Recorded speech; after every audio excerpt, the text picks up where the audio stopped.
Assalamualaikum warahmatullahi wabarakatuh. Saya Wenika Saputra dari kelas 4D Prodi PGSD dengan NIM 228620629. Di sini saya akan menjelaskan sedikit tentang penyusunan alur tujuan pembelajaran.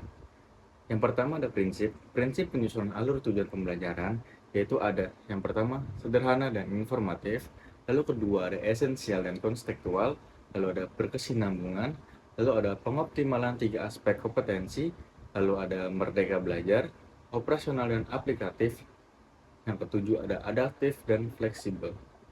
Lalu ada cara menyusun alur tujuan pembelajaran yang diturunkan dari capaian pembelajaran, yaitu yang pertama ada paham rasional, lalu ada guru dapat menguraikan capaian pembelajaran berdasarkan konten dan materi, lalu melakukan analisis kompetensi, lalu ada membagi kompetensi-kompetensi pada capaian pembelajaran ke dalam jenjang kelas satu fase, lalu ada memperhatikan total alokasi waktu, lalu ada merumuskan TP, menentukan ruang lingkup materi, dan menentukan metode pengajaran yang akan digunakan.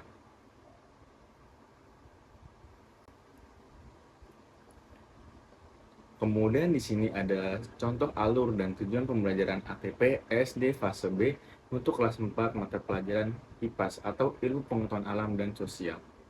Di sini terdapat beberapa aspek. Yang pertama ada capaian pembelajaran secara umum, yaitu pada fase B, peserta didik mengidentifikasikan keterkaitan antara pengetahuan-pengetahuan yang baru saja diperoleh serta mencari tahu bagaimana konsep-konsep ilmu pengetahuan alam dan sosial yang berkaitan satu sama lain yang ada di lingkungan sekitar dalam kehidupan sehari-hari.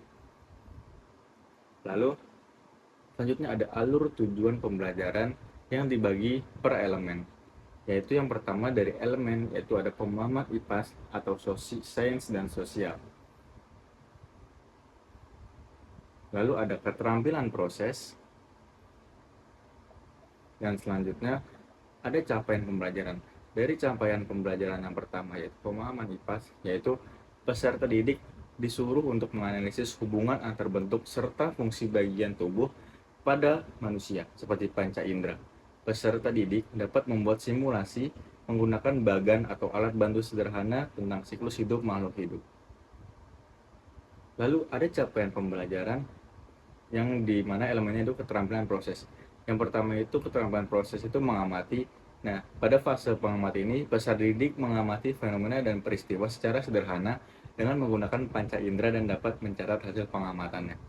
Lalu, mempertanyakan dan memprediksi. Yang ketiga adalah merencanakan dan melakukan penyelidikan.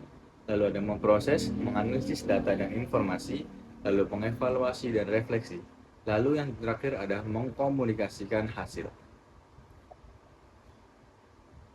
Selanjutnya, di sini ada dari tujuan pembelajaran dari per elemen tersebut, yaitu yang pertama dari elemen pemahaman IPAS.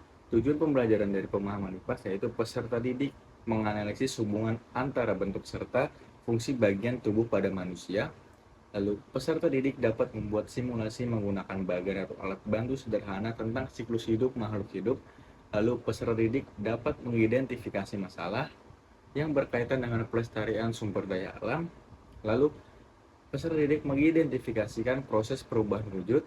Peserta didik mengidentifikasi sumber dan bentuk energi.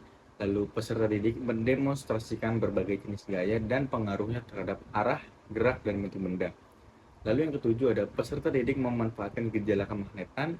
Lalu ada mendeskripsikan terjadinya siklus air dan kaitannya dengan upaya menjaga ketersediaan air. Yang kesembilan ada peserta didik menjelaskan tugas, peran, dan tanggung jawab sebagai warga sekolah. Lalu yang ke-10 ada peserta didik mendeskripsikan interaksi sosial yang terjadi. Lalu ada peserta didik mengidentifikasi ragam bentang alam. Tujuan pembelajaran yang ke-12 yaitu peserta didik mampu menunjukkan letak kota, kabupaten, dan provinsi tempat tinggal pada peta. Lalu ada peserta didik mendeskripsikan keanekaragaman hayati, budaya, kearifan lokal, dan upaya pelestarian. Yang terakhir ada peserta didik mengenal keragaman budaya, kearifan lokal, sejarah, yaitu baik tokoh maupun periodisasi di provinsi tempat tinggalnya serta menghubungkannya dengan konteks kehidupan saat ini. Kemudian ada alur tujuan pembelajaran. Untuk elemen yang pertama, pada pemahaman IPAS, sains, dan sosial, terdapat semester ganjil. Pada semester ganjil ini, peserta didik dapat menganalisis hubungan antara bentuk serta fungsi pada bagian tubuh. Lalu, peserta didik juga dapat membuat simulasinya dengan menggunakan bagan atau alat bantu sederhana tentang siklus makhluk hidup. Lalu ada peserta didik bisa mengidentifikasikan masalah yang berkaitan dengan pelestarian sumber daya alam di lingkungan sekitarnya. Kemudian, peserta didik mengidentifikasi proses perubahan wujud zat dalam kehidupan sehari-hari. Yang kelima, peserta didik mengidentifikasi sumber dan bentuk energi serta menjelaskan proses perubahan bentuk energi seperti energi kalor, listrik, bunyi, dan cahaya. Lalu peserta didik mendemonstrasikan berbagai jenis gaya dan pengaruh terhadap arah, gerak, dan bentuk benda. Kemudian yang ketujuh, ada peserta didik memanfaatkan gejala kemagnetan dalam kehidupan sehari-hari. Lalu alur tujuan pembelajaran yang terjadi pada semester genap yaitu di mana peserta didik dapat mendeskripsikan terjadinya siklus air dan kaitannya dengan upaya menjaga ketersediaan air. Peserta didik menjelaskan tugas peran dan tanggung jawab sebagai warga sekolah. Lalu peserta didik mendeskripsikan interaksi sosial yang terjadi di sekitar tempat tinggal dan sekolah. Peserta didik mengidentifikasi ragam bentang alam dan keterkaitannya dengan profesi masyarakat. Yang ke-12 ada peserta didik mampu menunjukkan letak kota, kabupaten, dan provinsi tempat tinggalnya pada peta konvensional maupun peta digital. Lalu peserta didik dapat mendeskripsikan keanekaragaman hayati, keragaman budaya, kearifan lokal, dan upaya pelestariannya. Kemudian yang terakhir ada peserta didik mengenal keberagaman budaya, kearifan lokal, sejarah di provinsi tempat tinggal.